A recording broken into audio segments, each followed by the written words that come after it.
Luckily enough, we've got Wyatt who's going to stay with us for the full hour, so that's a real treat.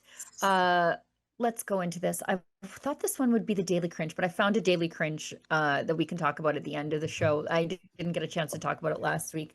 I've had some time to mull over my thoughts on the Daily Cringe, but this is it's so like chef's kiss NDP. You know what I mean? The NDP leadership is underway. Nobody's paying attention, so they thought they would do something particularly woke. And so the party is limiting signatures from cis men. First of all, I hate even using cis, like just men. You don't need to give them a prefix. Like there's some sort of other. The prospective federal NDP leadership candidates will have to raise $100,000 and amass 500 signatures from members, most of which cannot come from cisgender men, to be officially in the running, according to the rules that were released on Tuesday. With the NDP leadership now underway, candidates who are hoping to succeed Jagmeet Singh should be making themselves known in short order. The winner will be announced in Winnipeg as part of the party's national convention. Good grief. March 29th, 2026. We're going to have to put up with this for like 8 months? My Lord, I can't even imagine how crazy this is going to be, but this is supposed to, according to the party president, the leadership race is an exciting opportunity for our members and for people across the country who share progressive values. It will spark important conversations about the kind of future we want to build together, rooted in fairness, justice, and hope. I know our members are eager to take part in a contest that is democratic, inclusive, I guess, while excluding people, and inspiring for the entire movement. Will there be an NDP party left after this? What's happening, Wyatt? Well, I love that stipulation that you can't have more than 50% cisgendered men, because it demonstrates that they're just how anti-men they are. Because they could have just said you at least need 50% people who identify as women. They had to say you cannot have more than 50% cisgendered men. And if you know anything about the NDP, goodness, they do not have a problem with too many men involved in their party activities. It's actually a very female party. It's a party of nurses and teachers and young progressive activists. Effeminate weirdo men and Charlie Angus. Yeah, and you have like Yves Anglers or whatever, who comes off like if Pol Pot was also a Nazi or something like that, where he literally believes in degrowth and he's super anti-Semitic. So he's like anti-Semitic Pol Pot. And Alexa runs into him quite a bit at the pro-Hamas protests. My Alexa device always chimes in when I say her name. I have to unplug it. But the party rules about this leadership were actually even worse than what I just said there. It said the rules indicate that at least 50% of the total required signatures must be from NDP members who do not identify as cisgender men, meaning a male whose reported gender corresponds to their reported sex at birth. There's more. The party also requires a minimum of 100 signatures to be from, oh my goodness. This is a phrase I would never actually say in real life unless it were written in front of me for me to say. Equity-seeking groups, such as racialized members, Indigenous members, members of the LGBTQ plus community, and persons living with disabilities. I have a disability after reading that. Like it's so woke. I love this for the NDP because welcome to the LGBT NDP or the DEI NDP.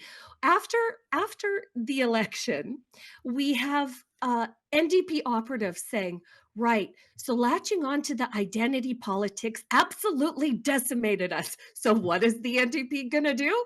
They're going to latch harder onto the identity politics. I cannot wait until this party of harping, crazy, woke left academics and overachievers is decimated into the ground. I just cannot wait until they are extinct. You know what? I read this like the NDP's obituary. I am so delighted to see this. Not only do the Conservatives want the men, okay? Hey, guess what? The NDP doesn't want you, fine. Stay with the Conservatives. We love you. We value you. We appreciate you. But we're also going to steal the common sense women that go along with them. I'm So, going to disagree with you on a couple points, and I don't normally disagree with you on anything. I know. I However, already know what you're going to say. Go on, say it. Yeah, I know, just because you know me. Mhm. I would not say they're overachievers. I would say that they are overeducated underachievers. Thank you. You know, they're Yes, just like the agreed. career student baristas, the Catherine Swampies of the world. And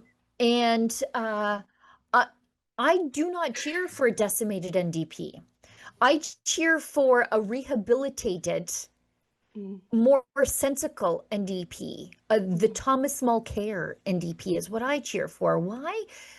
Because Thomas Mulcair was Stephen Harper's best friend, splitting that progressive vote on the left.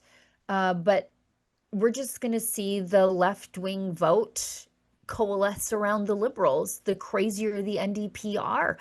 In my fantasy football world of politics, and I say this as someone who has written 2 books about the woman, critical books. Her biggest critic, I would say, Rachel Notley, in my ideal world, is the leader of the federal NDP. She checks all their identity boxes. She's from a legacy NDP family. She cracked Fortress Alberta. She's a woman. The left considers her like a prairie pragmatist. In my ideal world, she is elected leader of the NDP, and she's in the House of Commons as the leader of the opposition. Not because I agree with anything the woman says, but because cracking the vote on the left only benefits the Conservatives. Wyatt? Well, and that's why it's so stupid having that. It's not even saying their rules. I'm going back to the rules for a second. It just bothers me from like, if you put me in charge of the NDP and you're telling me, okay, Wyatt, how can we get as many seats as possible? And I'm like, how about don't restrict how many people you can sign up for the NDP? Because what they're effectively saying is that if you happen to be mining a vein as an NDP leadership candidate and you just happen to be really connecting with blue collar men in a very effective way, they're saying, stop. You now have to go work even harder to sign up an equivalent amount of women so that your men aren't 50%. Like, why not have a candidate who has, 70% of his signups are men because he's a union Teamsters head or something like that. Yep. And then you have someone else who's just the wacko progressive from a college town who's running, or someone who thinks they're in Gaza at all times, like Heather McPherson. That person can go sign up all of the women and people from the long acronym community. That's what that person's job is. But the thing is, here's what Jack Layton understood. In 2004, when Paul Martin was in government, the party that was holding them up was the Bloc and the NDP tended to be the more reliable partner. But when Jack Layton smelled blood in the water, he pulled the plug on the government, and because he could expand the power of his party. What Jagmeet Singh did not understand as leader, and what it seems like the current NDP leadership still do not understand, is that your job when running a party is to get as much power for your party, regardless of whatever else happens. You are supposed to get more seats, and what Jagmeet Singh did, and of course I'd rather the Conservatives be in government right now, but even if I'm an NDP person, I would tell them, who cares if the Conservatives get into government? You want 50 seats. You don't want less seats. What are you doing? Like, if all you exist to do is keep the Conservatives up, then go join the Liberal Party.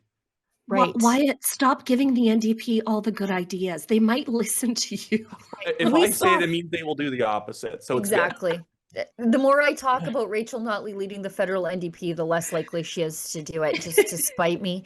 And, we saw with the results of the federal election in Windsor that the NDP have completely abandoned the unionized lunch bucket crowd. Like, they've just in favor of the gender wang, pro-Hamas, Eve Englers, Heather McPhersons of the world.